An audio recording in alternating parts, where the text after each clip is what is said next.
Well, good morning and welcome to our seminar. This is a webinar and there's individuals here in the office today for the presentation. We welcome everybody. We wanted to make sure you knew this is for the local board secretaries and those who will be working with retirements and active members going forward. So hopefully we'll get a lot of your questions answered today as we go through this presentation about what does a local board secretary do, and we'll go ahead and proceed with the presentation at this point.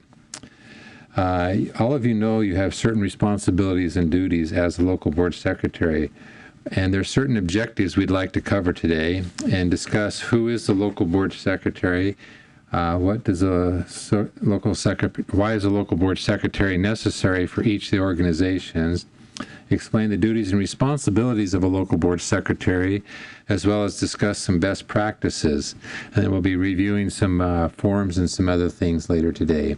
This presentation will probably take about an hour and have some questions, and we'll spend some time together answering those questions as we go throughout the day. It's interesting that we work with over 260 boards around the state of Arizona, and each one of those 5-member boards actually set up and ask a local board secretary to serve on behalf of that board. And everyone always asks, well, who is the local board secretary and how did they get appointed? Let's go ahead and ask that question. First of all, who is the local board secretary? It's set up in ARS 3847M. The statutes simply say that each local board will select certain bylaws. The secretary, local board will then elect a secretary and make sure that person corresponds with everybody with preparing minutes and for all the meetings and sending them to our office.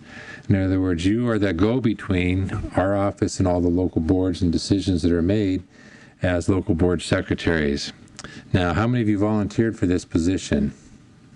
How many were asked to serve in this capacity? There's different ways of being appointed to the board, but each one has to have a secretary because you are the link from public safety and everything we do here to the general membership. Why is the local board secretary needed? Well, because the administrative arm of the system is responsible for making the provisions for each employer vested in the local board.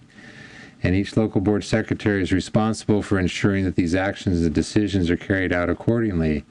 All the administrative tasks associated with these responsibilities are usually completed by the local board secretary.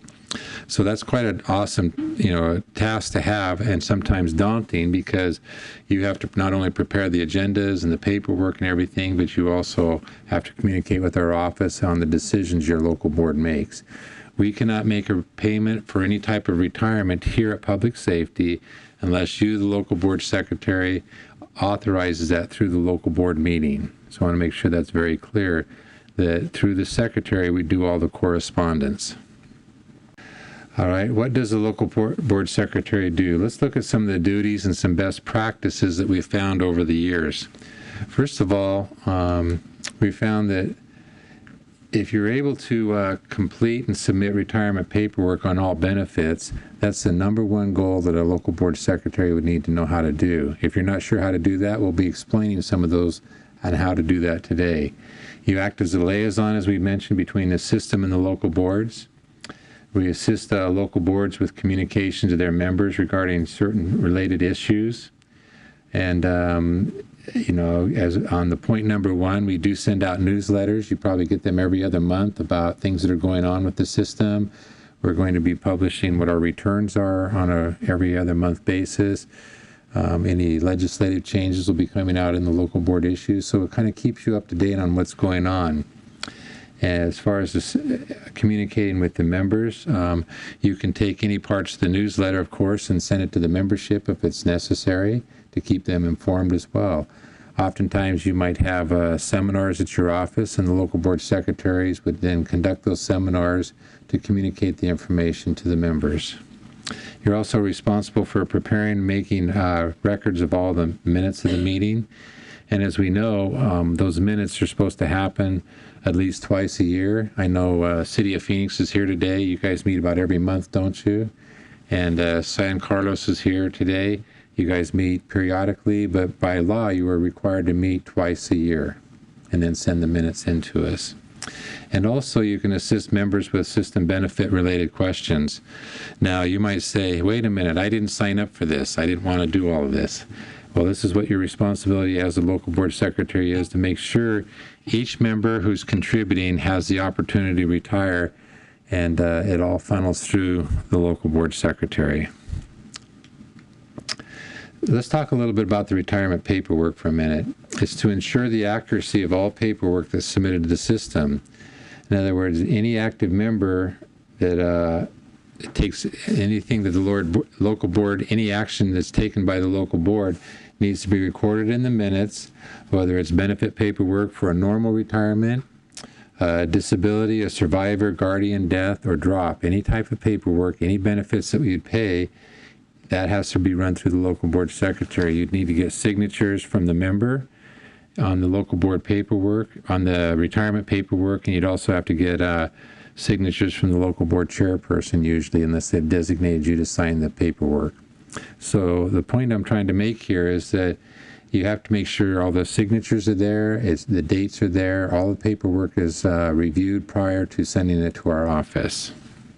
So how do you stay connected with the system? Most interaction between public safety or corp and the employer is handled by the local board secretary. In other words, as we mentioned, you're the key contact to disseminate the information to the membership, whether it has to do with his eligibility, whether it's questions on credited service or transfer of members in and out. You'd work with our active member department to make sure that happened. Questions of calculated benefits or issues completed by member benefit paperwork. So, in other words, you're the go-to person to make sure that happens. Because without the local board secretary, you're not able to, we really, as we mentioned, are not able to make the payments to anybody that's trying to retire. Unless you've signed off, the local board signed off, they've completed the years of service and everything. So that's the number one reason the local board secretaries are working with our system. You're welcome to call anytime and ask questions. You know, we can help you through most any situation that you have. Now, how do you communicate with your members right now? Traditionally, the local board secretary is responsible for communicating to all of its members on behalf of what the local board might have to, any actions that they take.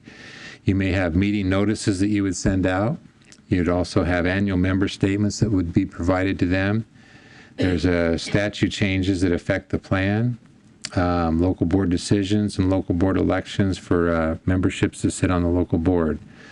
Now, that seems like a lot of information to disseminate maybe in Phoenix, 2,000 or 3,000 active employees. That's a lot of information to be sending out to everybody. But that's kind of the responsibility going through the Phoenix local board secretaries to make sure the members are informed on what's going on with public safety and whatever's happening within the legislature as well. So you can see that there's a lot of responsibility that goes along with this, and it does take a lot of your time, especially the larger the membership that you're working with. Okay. Now, each time a local board meeting transpires, in conjunction with the local board, you'd be responsible to work with the chairman to, number one, plan the agenda for all local board meetings to make sure all the agenda items are set. Ensure that the meeting notices are posted in accordance with open meeting laws. And if you're not sure what the open meeting laws are, you may need to get familiar with that. And we have presentations on our website that can help you through that as well. Understand the applications of open meeting laws. In other words, when do you go into an executive session or when do you stay in a regular session? What can be discussed in a normal meeting versus what can be discussed in an executive session?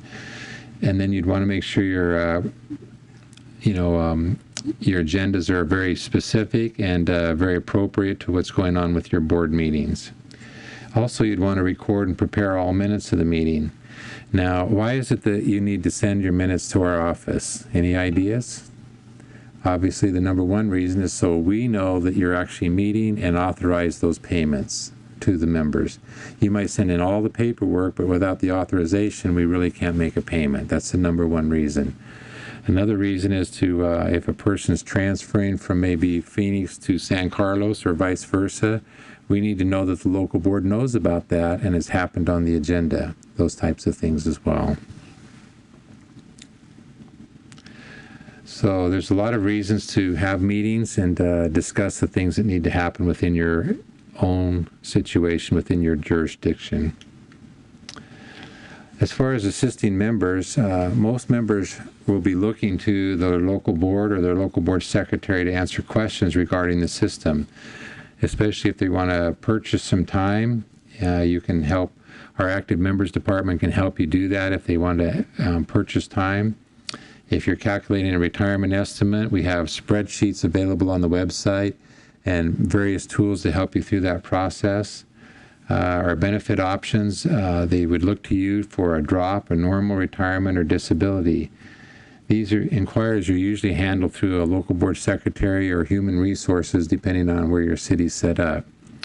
Now, I know the city of Phoenix has quarterly or monthly seminars for their employees that are getting ready to retire. You educate them, you help them through that process, don't you? Yeah. So that's kind of hopefully what each board is doing for each of their individual groups. Now, if you don't have anybody close to retirement, it's kind of hard to say, well, why do I need to do anything right now? Well, by law, you still have to meet twice a year to conduct any business like reviewing the annual reports or the actuary reports. Those types of things can be done in the meeting as well. What are some of the best practices that are set up for local boards and for the secretary? How do you establish the consistency and the efficiency that needs to happen within each local board? One of the best practices we found is that if you'll create a template for correspondence frequently needed in your documents. For example, if you have somebody with a pre-existing condition, you could create a template to say, we're aware of this pre-existing condition and it's noted in the minutes of the meeting. If you have a disability retirement decision, you'd have a template that would say, this individual qualifies for disability for these reasons, and be able to send that out to the member after the board decides. If you have a local board meeting notice or the minutes of the meeting, at least the notices or the agendas could all be in a template form. And then you're just filling it in the blanks as you go forward, as your meetings come forward. Now, Phoenix, you're probably a master at this because you meet every month and have a lot of issues that come up. Is it nice having templates available to you that you've created within your system? That's the reason to have that. Especially with your agendas or it's the local board secretary's responsibility to require to let all membership, if they've joined, recently started contributing with you and started working with you, if they go through a pre-physical and you notate a pre-existing condition, you need to notify them in writing. And it's nice to have a template for something like that as well. Another best practice is to set reminders for paperwork that's due within public safety retirement. As you complete the retirement package, we at Public Safety need to receive it by the 10th of the month. Now, why is that? Because your board needs to meet and approve it, so make sure all the paperwork's here on the 10th, and you can send it in before the 10th if you have it ready, but just make sure the board meets on it and it's approved. Number one reason is because if they're going to get paid by the end of the month, that gives our staff here in benefits, retired member services, probably about 10 days to get all that information in. So it doesn't give them a lot of lag time or lead time, but you can set these up on a regular basis and make sure the paperwork's in on the 10th of the month, and we can make sure that person gets paid on a regular basis. I know it's not like this with ASRS. You usually get a month or two before they get the calculation right, but we like to get it right the first time and through the local board secretary, and then we'll be able to make that payment on that given month. Now, if you happen to not get it on the agenda, then we are not able to pay it. Does that make sense?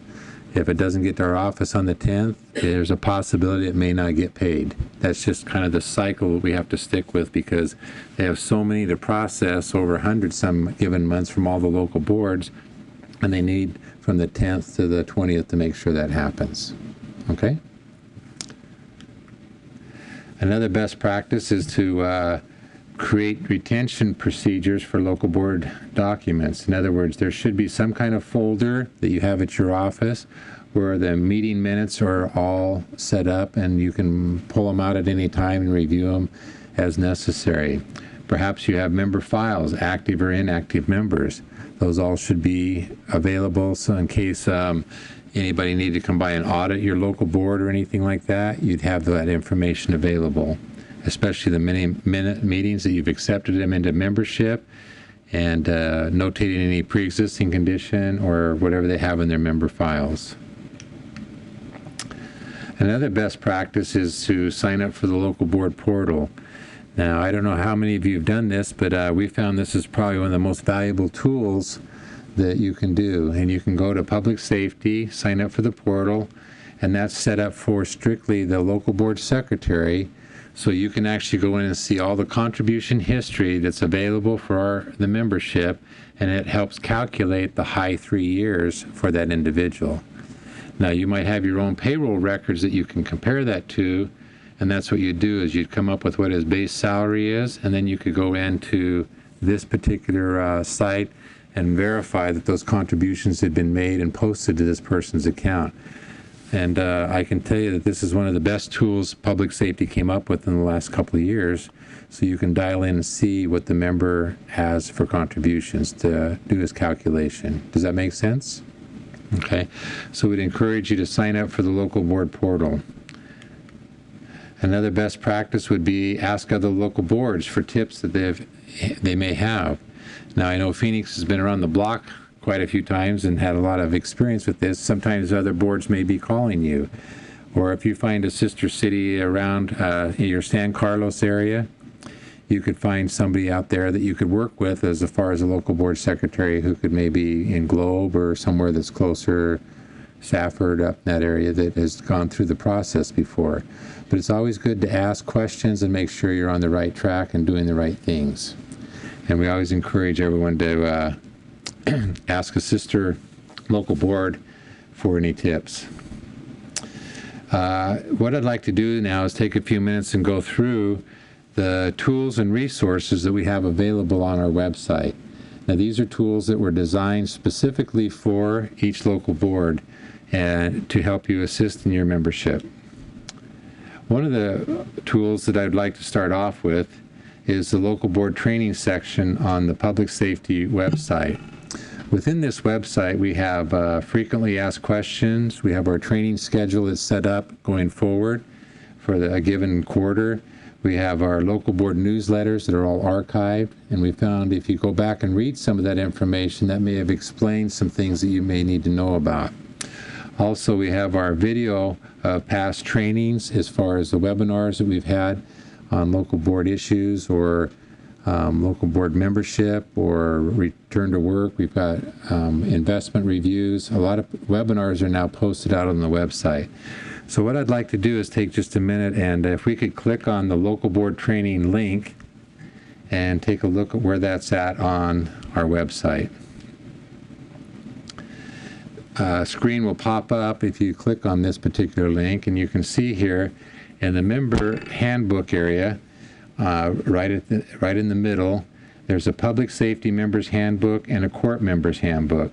Now, we specifically designed this last year, so you can give this to any new member that comes aboard and starts working for you, and it explains all of his benefits, health insurance, everything from A to Z.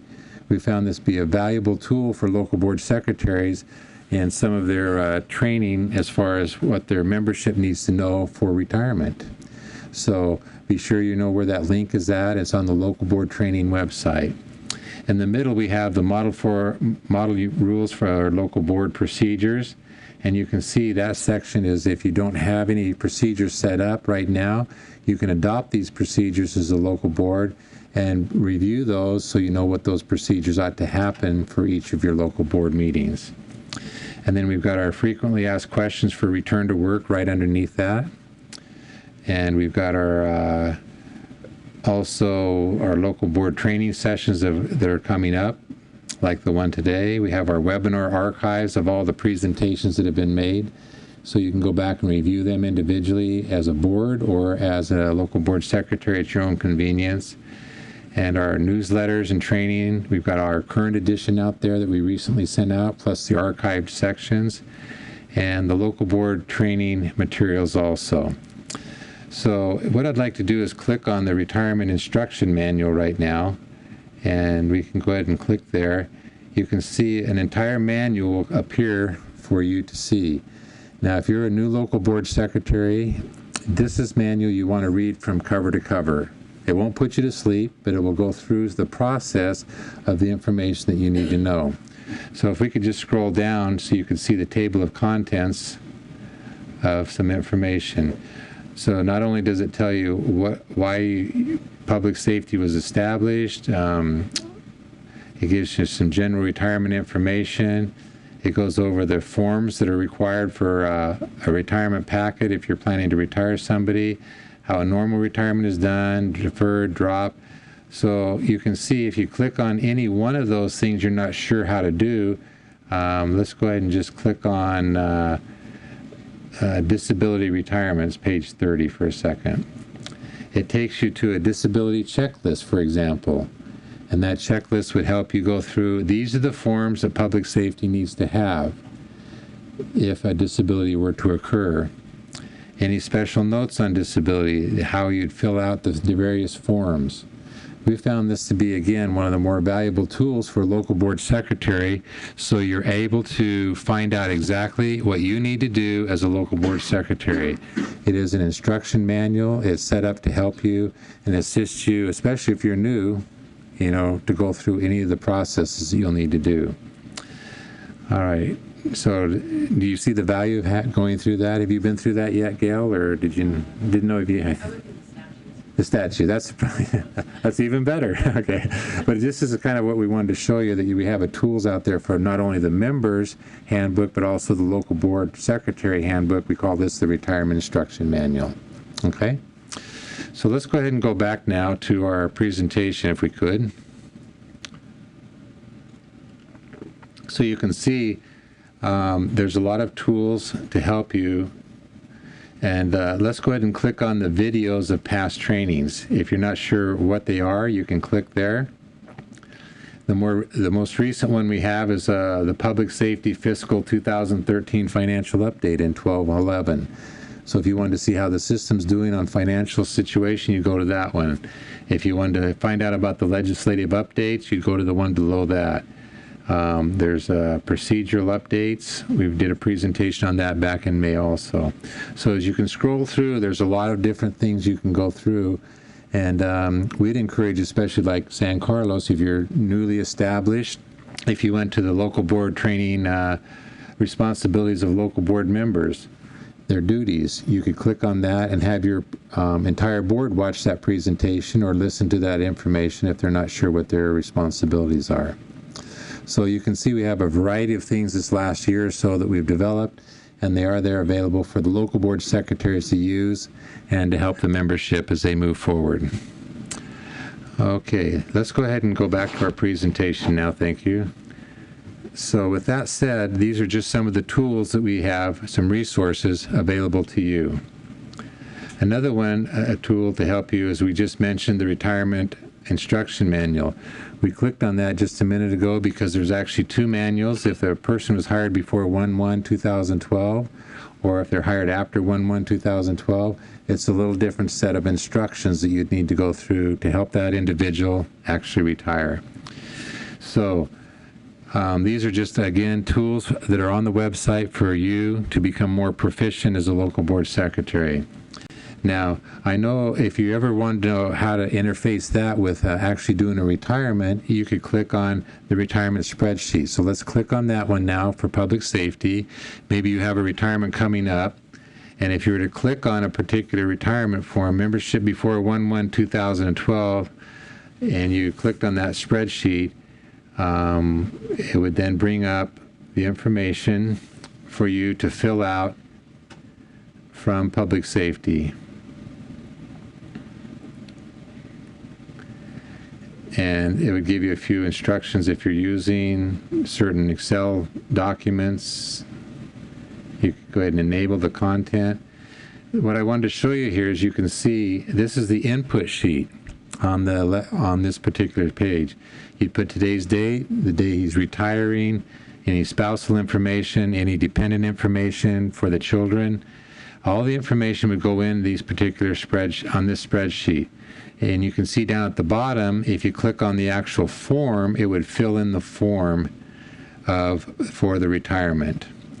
Now, if it was accidental disability, you can see on the top middle, you'd click on that, and all the forms would change for you, and it would give you the types of forms you'd need for an accidental disability. And the same for a surviving spouse or any of the other ones. So I just wanted to kind of give you this as a tool again for you to use as a local board secretary, and we're happy to help you through this process. But the best place to start, if you go back to the instruction manual that we talked about, it helps you fill in each of those blanks and all the information that you need. Does that make sense? Okay. So with that said, we've kind of gone over the retirement manual and how to use the spreadsheets and the best practices that we've reviewed so far. So some of the resources for your members, as we talked about, is the members handbook, and we found that to be very helpful. We really wanted to make sure you understood that all members on the members only site can actually pull up their data on their contributions and actually find a calculation, do their own pre-retirement information if they're not sure what they may be getting based off the contribution history that we have here. And that's on the members only site.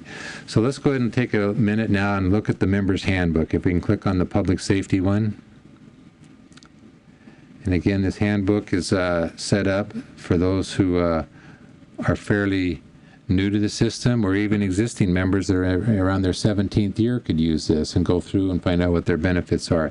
If we could scroll down to the table of contents, the purpose of the handbook, it goes over the service purchase, if they need to do that, pension benefits. It highlights the planning for retirement checklist. Let's go ahead and click on page 17 for a minute, because maybe somebody's planning to retire. So this is, if you had this given to the individual before they come in to see you, they could go through this checklist and say, oh, let's choose a retirement date. Remember what they need to do. They could log on to the members only account, as we just talked about, and find out some of their contribution history and have a fairly good idea what they need to do. Then they would contact you, the local board secretary, and as well as within the system, and make sure they had certain paperwork ready for the retirement. Then you'd have a driver's license, a marriage certificate or whatever, birth certificates, voided check, and legal documents. And then you'd attend your board meeting and make sure you got retired. So you can kind of see this outlines everything they need to do as a member to actually retire.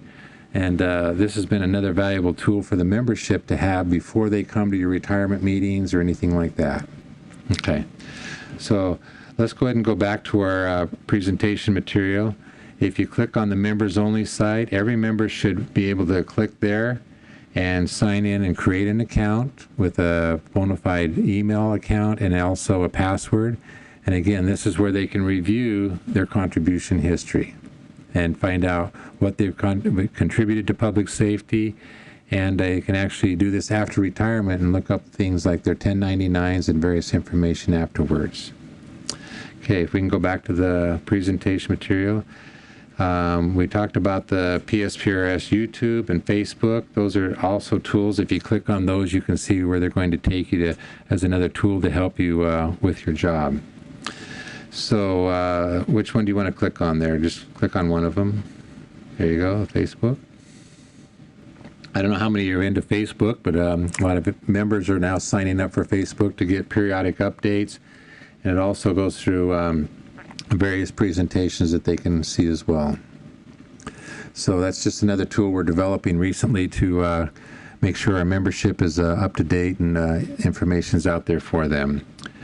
So if we go back to the presentation material now, well, what I want to do now is take a minute and make sure you knew that we do have myself or Robert Ortega in the local board training department. We've got our active members manager, LaDon Toger, to help with any transfers of service, or if they're trying to buy some time, the whole group there can help. Or you've got Bonnie Brown and the retired members and insurance department to help with any retirement questions. That's where all the paperwork would go if they're a new member to LaDon's group, and all the retirement paperwork would go to Bonnie and her group once they get ready to retire. So with that said, you can email them and click on any of those information if you have any certain questions for their particular department. Well, what I wanted to do now is tell you thanks for attending our first half of the seminar, and we'll take just about a 1-minute break and get ready for the second presentation.